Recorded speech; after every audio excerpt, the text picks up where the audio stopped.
Chapter 6 starts with Jacob feeling unwell because of what happened with Bibikov. The lack of rest makes him start losing consciousness, so during a moment of the night, he sees the ghost of his salvation, Bibikov, warning him, "These men are without morality. I fear they will kill you too." In his sleep, he sees how the wardens bring equipment for torture. Then during the day, it does not get better since he feels nothing but bitterness and the pain of grieving. Since he could not find relief, all that he could do was walk and lose contact with reality. That's why Jacob had sores on his feet, which made the situation worse. When his feet got infected because of how injured they were, Jacob started asking for help. However, it took him to be pleading mercy to make them take him to the infirmary to cure his feet. They were almost turning black because of the infection. After that, they decided to change Jacob into a bigger and colder cell, which was another way to torture him, but also to keep him close. During his time on the new cell, Jacob intended to get a partner or a pet to have company, saying, "It's hard to live without another soul to talk to, Your Honor. How is one to ease his heart a little?" But he would get, "That's the least of my worries," as an answer. Time after, Jacob could not see the light at the end of the tunnel. On the contrary, his thoughts became melancholy and gloomy. He constantly reflected on how impossible the trial seemed, which made his depression get worse. For days, he was not able to eat, feeling sick and weak all the time.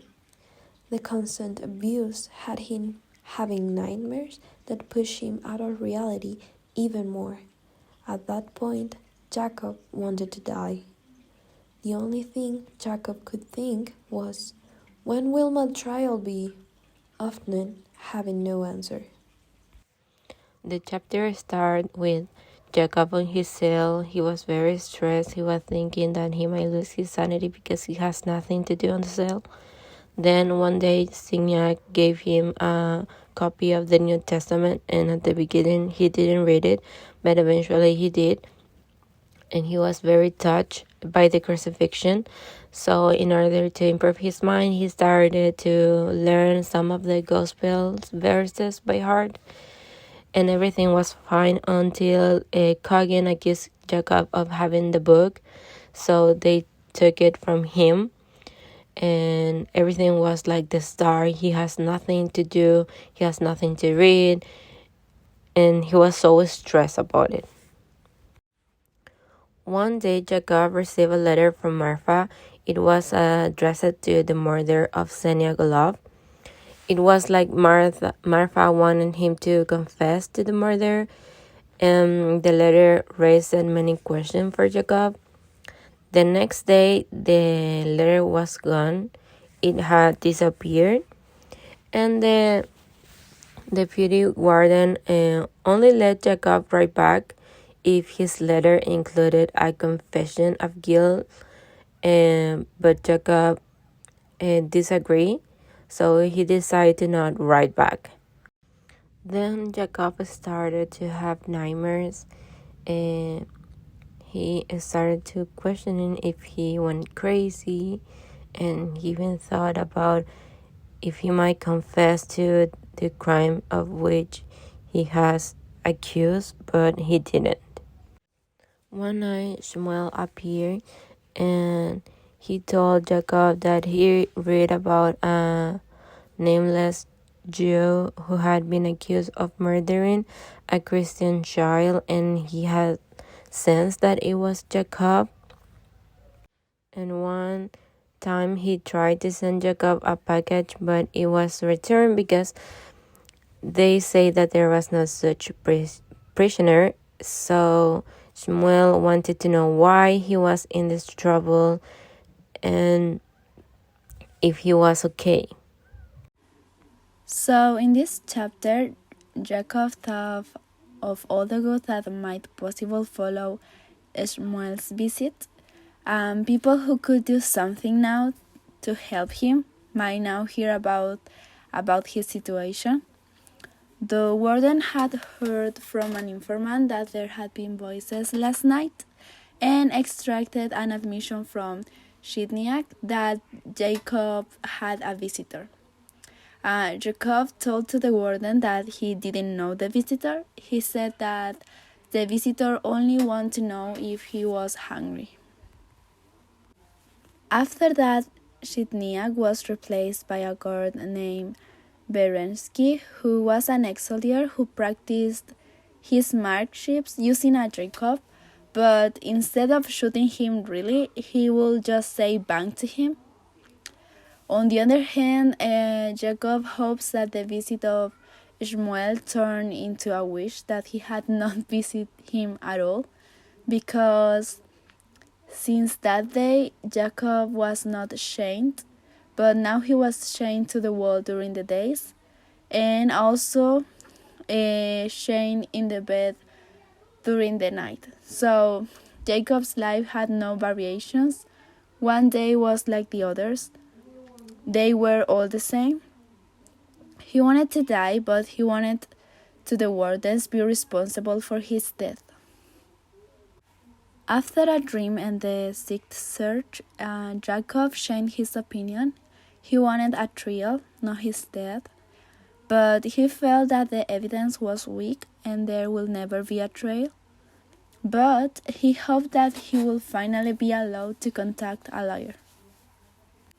One day, Jacob's hairs were trimmed and his beard combed. Also, he was allowed to clean himself and change his clothes for new ones. It was like a weird situation for him, but after a while, he was told that his wife was there to visit him. They met in the visitor's room. She asked him to forgive the past, and she gave him a paper to sign.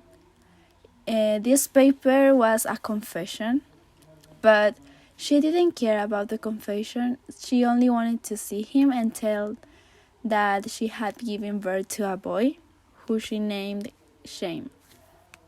She told him that the natural father didn't care about the child, and Shmuel was acting part, but he was old.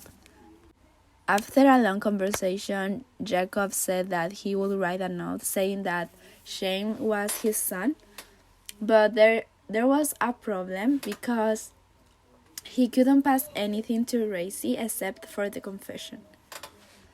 So, using a pen supplied by the guards so that could sign the confession, Jacob wrote that the confession was a lie instead of signing it.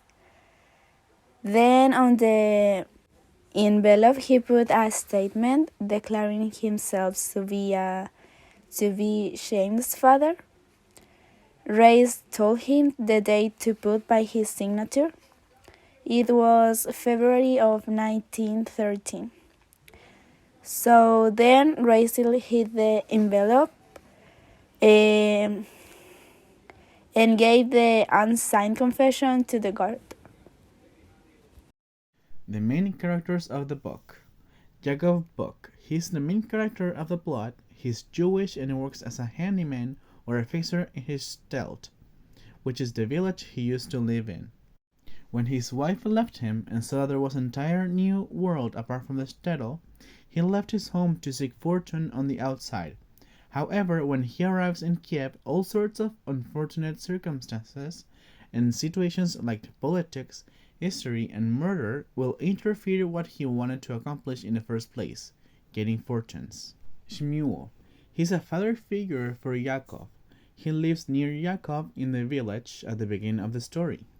He takes his religion very seriously, but also really cares about Yaakov's well-being. Therefore, when Yaakov gets in trouble, he does not think twice and goes to help him. Bibikov. He's one of the people who believe that Yaakov is innocent of the crime of which he is blamed as guilty. He is the investigating magistrate of cases of extraordinary importance, and also his goal is to find the person who really committed the crime which Yaakov is blamed for. He was in such bad mental health about the Tsarist situation that he committed suicide. Rachel. She is Jacob's wife. She's worried about her son and about the situation that they are living in, especially the circumstances that the father of her son is going through.